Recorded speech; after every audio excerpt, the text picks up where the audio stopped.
আগামী বছর অর্থাৎ 1 বছরের মধ্যে আমরা কোরআন শরীফ পড়াই ইমাম সাহেব হাফেজ সাহেবের কাছে শিখানো। হাত তুলুন তো দেখি। এই দেখেন, ঠিক তো? হ্যাঁ, দেখেন হাত নেমে গেছে। নামান, বুঝে নিয়েছি। এ মুসলমানের বাচ্চা, এরা জলসা দেবে। হাত নামা বাবা, নামা।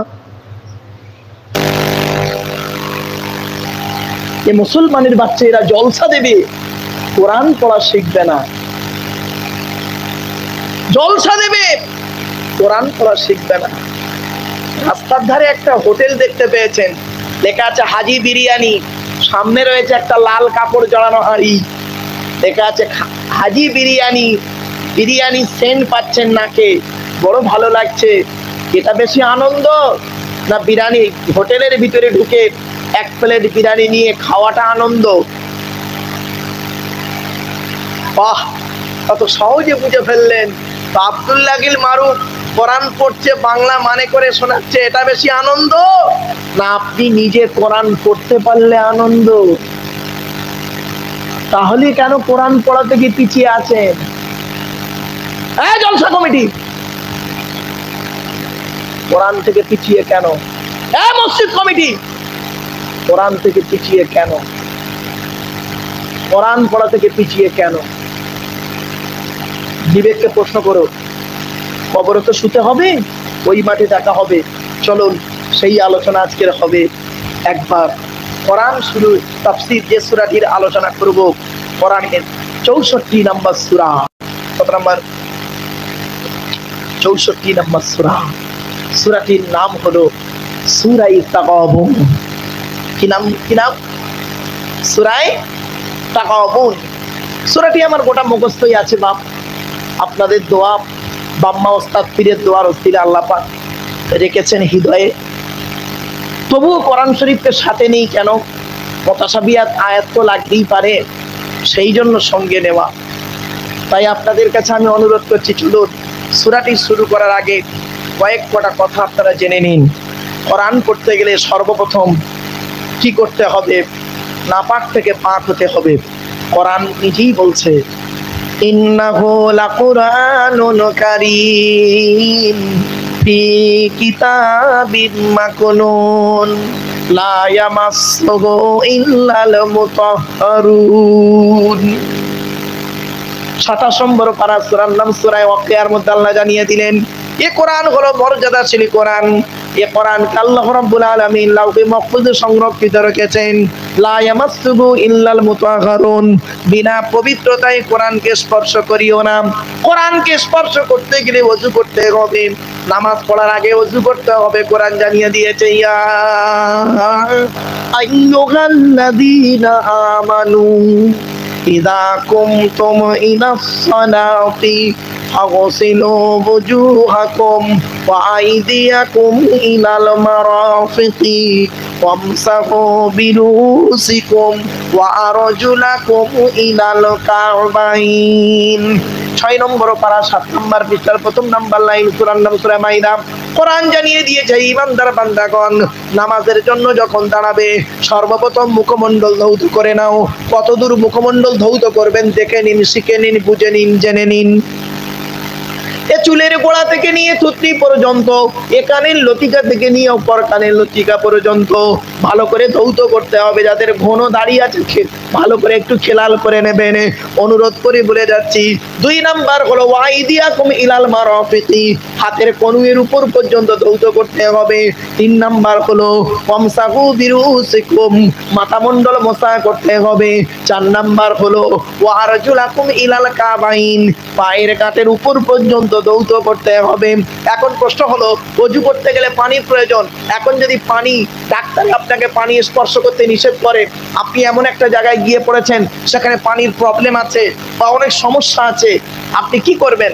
কোরআন জানিয়ে দিচ্ছে, আমি বলিনি, কোরআন বলছে। দেখো, ওয়া ইন কুনতুম মারদা আও আলা সাফারিন আও জাআ আহাদুম মিনকুম মিনাল গায়তি আও লামাসতুমুন নিসা ফালাম তাজিদু মাআন ফাতায়াম্মামু সাঈদান তাইয়িবান ফামসাহু বিওুজুহিকুম ওয়া আইদিকুম 5 নম্বর পারা 4 নম্বর বিকাশ সূরার নাম সূরা নিসার মধ্যে আল্লাহ জানিয়ে দিলেন, আল্লাহ বলছেন যদি তোরা যদি কোনো জায়গায় বেড়াতে যাস, ওয়াইন কুনতুম মারদা যদি তোদের রোগ হয়, আও আলা সাফারিন অথবা তোরা যদি কোনো জায়গায় বেড়াতে যাস, আও জাহাতুম মিনকুম মিনাল গায়তি অথবা পেশাব পায়খানা থেকে যদি আসিস, আউলা মাসতুমুন নিসা যদি স্ত্রী সঙ্গম করিস, ফালাম তাজিদু মান যদি পানি না পাওয়া যায়, ফাতায়াম্মামু তায়াম্মুম করে নিবি। কিসের দ্বারা তায়াম্মুম করবেন? কোরআনকে প্রশ্ন করুন, কোরআন উত্তর দিয়ে দিচ্ছে সঈদান তাইয়িবান, পাক মাটি দ্বারা তায়াম্মুম করবি। তায়াম্মুমের ফরজ হলো 3টি। 1 নাম্বার নিয়ত করো, 2 নাম্বার ফামসাহু বিওজুহিকুম মুখমণ্ডল মোসা করে নাও, ওয়া আইদিকুম হাত মোসা করো। তাহলে ওযুর ফরজ হলো 4টি, তায়াম্মুমের ফরজ হলো 3টি। আরেকটা ফরজ বলবো, সেটা হলো কি জানেন? গোসলের ফরজ হলো 3টি। 1 নাম্বার গড়গড়া সহ কুল্লি করা, 2 নাম্বার নাকের নরম গোস্ত পর্যন্ত পানি পৌঁছানো, 3 নাম্বার সারা শরীরটাকে ভালো করে ধৌত করা। এই আমরা নাপাক থেকে পাক হয়ে গেলাম, এবারে কোরআন পড়তে শুরু করব। কোরআন বলছে শোন, আমাকে পড়ার আগে তোর তো কয়েকটা কাজ করতে হবে। কোরআন বলছে ইযা ক্রাআতাল কুরআন ফাস্তাইয বিল্লাহি মিনাশ শাইতানির রাজীম। 14 নম্বর পারা 17 নম্বর পিছনে 8 নম্বর লাইন, সূরার নাম সূরা নাহলের মধ্যে আল্লাহ জানিয়ে দিলেন ইযা ক্রাআতাল কুরআন।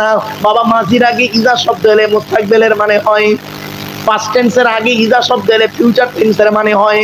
আল্লাহ বলছেন ইজা ক্রাআতাল কুরআন, যখন তুমি কোরআন পড়বে, ফাস্তাইয বিল্লাহি মিনাশ শাইতানির রাজীম, সুতরাং শয়তান মারদুদ হইতে আল্লাহর কাছে পানাহ চেয়ে নাও। তাই অনুরোধ করে আপনাদের বলে যাচ্ছি, এই কোরআন শরীফের সূরার আলোচনা করার আগে একবার উচ্চ আওয়াজে আমার সঙ্গে আউযু বিল্লাহ পড়া যাবে? পড়ুন, আউযু বিল্লাহি মিনাশ শাইতানির রাজীম। বিতাড়িত শয়তান মারদুদ হইতে আল্লাহর কাছে পানাহ চেয়ে নিলাম। আউযু বিল্লাহ পড়ার পরে কি পড়তে হবে বাবা? তাউজ তাসমিয়া পড়তে হবে, অর্থাৎ তাউজের পরে তাসমিয়া পড়তে হবে, বিসমিল্লাহ পড়তে হবে।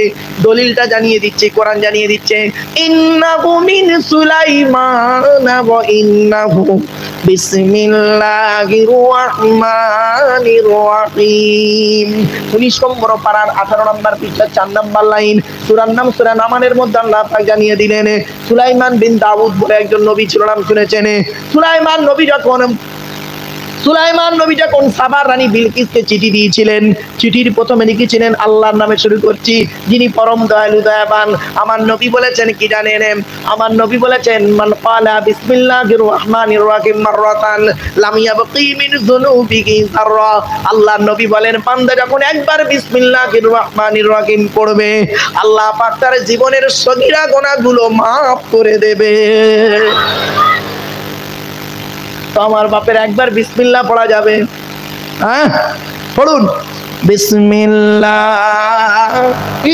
রহমানির রহিম। আল্লাহর নামে সঙ্গে যিনি পরম দয়ালু দয়াবান। আমি শুরু করছি, আর বিটা নেই বাবা, ওখানে ধরে নিতে হয়, আবদাউ বা আশরাউ ধরে নিতে হয়। এবার আসছি কেন বিসমিল্লাহ পড়লেন শুনে নিন। আল্লাহর নবী বলেছেন ইজা ক্বালাল আবদু বিসমিল্লাহির রহমানির রহিম ইয়াযুবুশ শাইতানু কামা ইয়াযুবুর রাসাসু ফিন্নার।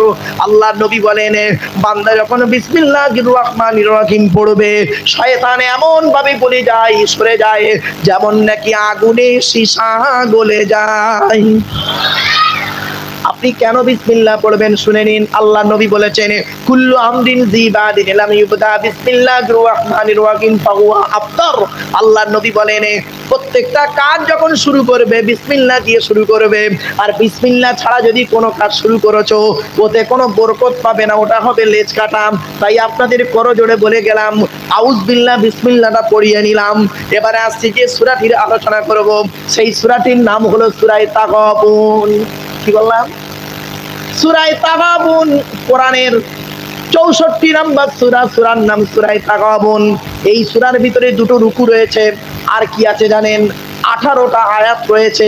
এক একটা আয়াতের ব্যাখ্যা যদি 10 মিনিট করে করি, 180 মিনিট সময় লাগবে। এক একটা আয়াতের ব্যাখ্যা যদি 10 মিনিট করে করি আমি, 180 মিনিট সময় লাগবে।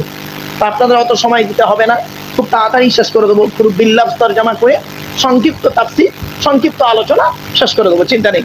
অনেক কাজও রয়েছে। আমার পরবর্তী বক্তা তিনিও আবার আসবেন ফুরফুরা শরীফ থেকে, আওলাদে মুজাদ্দিদুজ্জামান, তিনি আসবেন, তার জ্ঞান গর্ব বক্তব্য আপনারা শুনবেন। তো আসুন আমরা শুরু করে দিই সূরার আলোচনা। এই সূরার মধ্যে রয়েছে কি জানেন? ব্যাপক আলোচনা। আলোচনাটা কি করলেই বুঝতে পারবেন। সূরা তাগাবুন মদিনায় নাযিল হয়েছে